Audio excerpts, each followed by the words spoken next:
What's up, everybody? I'm Avatage, and welcome to this little interim Fantasy Critic League video where we're going to have a quick look at the standings for 2024 now that it's all finished, and then I'm going to randomize the draft order for 2025 and kick off the draft so that, you know, I always like to film the randomization of the draft order just to kind of give it a bit of, I don't know, transparency, legitimacy, because I'm also playing.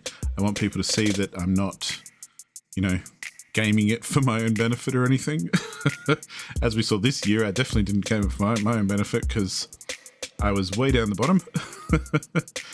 But that's okay. Once again, as we already know by now, 2024, Clumsy Penguin has won the league for this season. Killer game by Clumsy Penguin there, handily winning too, might I add, 141 points. Next one in line was Emo-esque at 104. That's almost a 40-point lead. My goodness. And another interesting thing I thought down here, which is fairly typical, you can see that only 3 publishers, including my own, which is way down here, only 3 publishers had all their games released.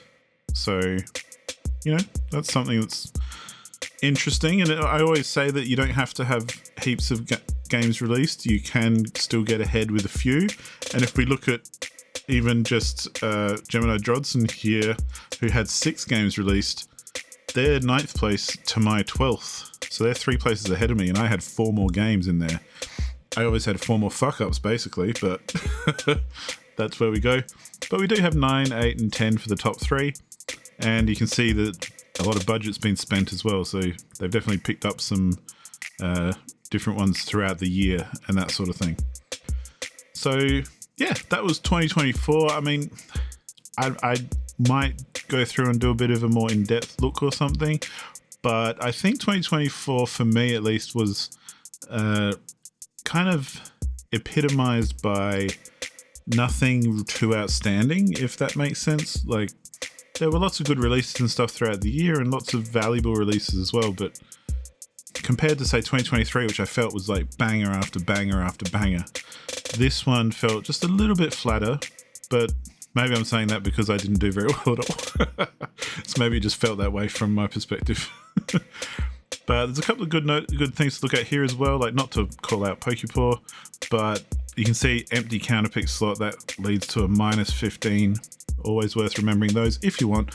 I mean, towards the end there, I don't know if it would have made much difference for Pokepaw. So, you know, you got to gauge it here or there.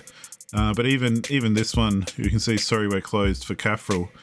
That scored an 81, but it only gave a minus 11. Even that's better than the minus 15. So it's always worth picking something in the counterpick if you want to, you know, maximize your potential, that sort of thing. Let's just have a little quick look at what Clumsy Penguin did choose. So Rise of the Golden Idol, that did very well. Lorelei and the Laser Eyes, also very well at 88. Thrasher, perhaps in fact, I think it is the least scoring for Clumsy, except for the ones that scored 0, of course. The Mermaid Mask, 0. I don't think did it release? No, it did not release. Okay. Astrobot getting voted the game of the year and also then pulling in a 95. That's what a great pickup that was. But you can see, good old Clumsy, most of their picks are in the 80s, if not coming into the 90s. Metaphor Fantasio in the 90s. Asian Mythology, 83. I'm Your Beast, 80. Ace Attorney, 84. Sorry, We're Closed, 81. Just banger after banger. And then for the counter picks as well, having zeros there is obviously, it just shows how good it is to have a 0 on a counter pick instead of, say, something that gives you positive points, which, you know, of course the positive points are great, but the zeros are just as good, I would say, when it comes to counter picks, because at the end of the day, you're not getting penalized anything, but you're also not gaining anything, but that's okay, because if you've got a solid lineup behind you, you can handle having zeros on your counter picks. Counter picks to me are kind of like you're trying to avoid gaining negative points rather than everything else you're trying to gain points. But sometimes some people look at counter picks and go, well, what can I build points on? That might not be the right perspective sometimes. That's sometimes how I look at it, and obviously get it wrong here and there.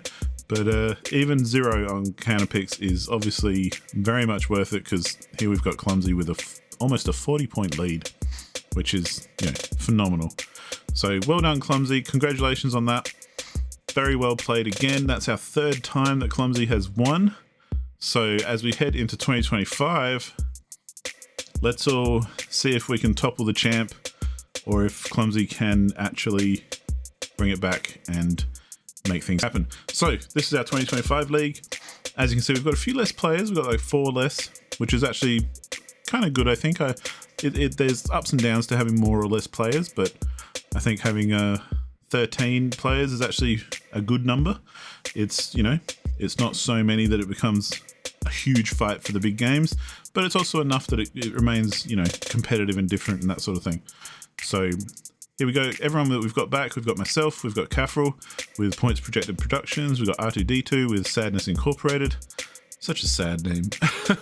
Got Dragon H89 back again with Noise Labs, Frozen Roy back again with Frozen Frog Productions, Emon with Null Pointer Exception, Low with 999, 9 picks chosen, 9 scores tracked, 9 ways I still lost studios, Bohemu with Foul Play, Nalb with Redundancies Incorporated, Skylar Kitsune with Flufffoot Gaming, Clumsy Penguin, of course, with a new published title called Emperor Evolutions. I don't know if that's kind of getting good to you, Clumsy, that, you know, if you want to be an Emperor Penguin, that's fine. You've earned it, that's for sure. Emo-esque for Possum Publishing, and Matt at the bottom here with Ulysses Rethra Entertainment. Yeah, and as we can see, Matt here has got his auto draft already set up and going. So that's another thing to remember as we head into the draft. Don't forget, you do have that auto draft option. Essentially, once you set up your watch list, you can, or even if you don't, but it's probably good to have a watch list, you can set your auto draft on the left here under player actions, and that will basically mean that the site will pick for you either based on your watch list or based on the most hyped game on the site. So if you're wondering how it works again, when it comes to your turn to draft, if you have auto draft turned on and you have games on your watch list, it'll pick the next available game on your watch list. However, if you don't have any games available on your watch list, the auto draft will just pick the game which is the most hyped game on the website at that moment. So if I come here and I don't have my watch list set up at all, but we can see that currently the most hyped game is Monster Hunter Wilds. On the site, it has a release date of 28th of Feb. It's a Monster Hunter game. No wonder it's pretty hyped. Let's say that no one had picked that by the time it got to your turn on the draft, and that's the one that the site would pick for you if it was still available. If not, it would go on to the next one, and so on and so forth, based on this hype factor rating. Alright, let's spin the wheel to get those draft order locations, numbers, whatever you want to call them, to figure it out. You can do the randomization on the FCL website, however, I am much more of a fan of spinning wheels. So let's do it. Let's see who gets the top draft pick of the season. Matt, welcome to number 1, the first pick. Let's see what you can do with it. Always interesting to see what the first pick would or will be. And we're going to follow it up with Nalb in second. Very strong positioning for you, Nalb. Second place, let's go.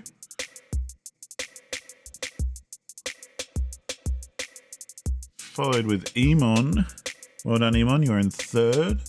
Another strong position. I mean, this first half is always a good place to be, but it's not the be all and end all. There's always a good chance to pick up some good titles no matter where you are on the list. R2D2, I think you're number 4. Let's see what number 5 is. Looks like it might be Bohemu, yep. Bohemu, well done. Whoop. Number 6. Let's double check. 1, 2, 3, 4, 5. You're number 5. Okay, cool. So number 5. This one's number 6. Who's going to be number 6? This is the first of the middle numbers. Oh, looks like it'll be me.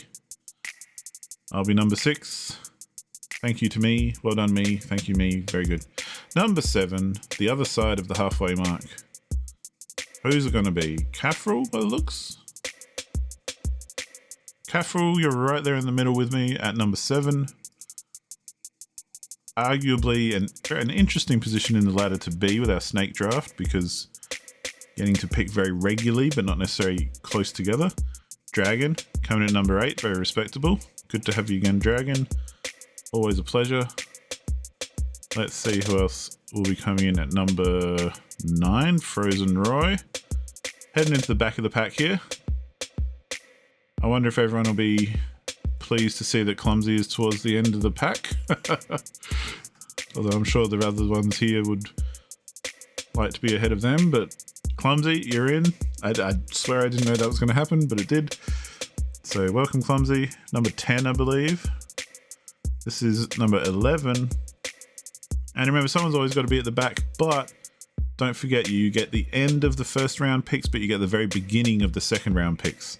So Scarlet Kitsune, welcome to position 11. It's between Low and Emo. Looks like it might be a Low. Low, I think you've been down the bottom before, unfortunately, but welcome, welcome. You tend to do well either way, you know. And of course, we'll spin it just for the fun of it, but Emo-esque, bringing up the rear with number 13.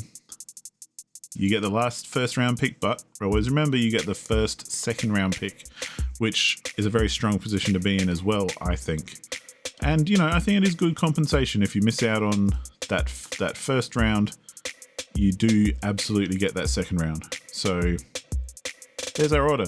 Matt at the top, then Nalb, Amon, R2D21909, Bahemu, myself, Caffrel, Dragon, Frozen Roy, Clumsy Penguin, Scarlet Kitsune, Low, and Emo-esque. Let's see how that looks on the FCL ladder. Alright, and this is what it looks like with our publishers in order. All of us here ready to go. But let's get this going. Let's hit start drafting. Matt has already got his auto draft on, so it'll be interesting to see what he picks the very first pick. We're going to start drafting. Once you've started, you cannot stop. Let's go. The draft is underway. Matt has picked his first pick, which is Ninja Gaiden Ragebound. Good pick, I'd say. Does that have a release date? Ooh, summer 2025. So a little risky on the release date. But anyway, I'm not here to talk about individual picks. But as we can see, Matt has made his first pick because he had that auto draft on. Obviously, that is due to his watch list because it's not the most hyped game in the system. But yeah, all good. Let's go. Let's have a great 2025. I know I wasn't very involved in 2024 and I didn't really keep up with the league very, very often. However, I just want to say thanks everyone for playing. It's always good fun. I don't see it as like my thing. I see it as our thing. So, you know, I'm glad everyone did take part and we'll have fun. And I hope 2025 is just as good and we get some really awesome game releases. So let's see how it goes. Good luck with the draft and Happy New Year.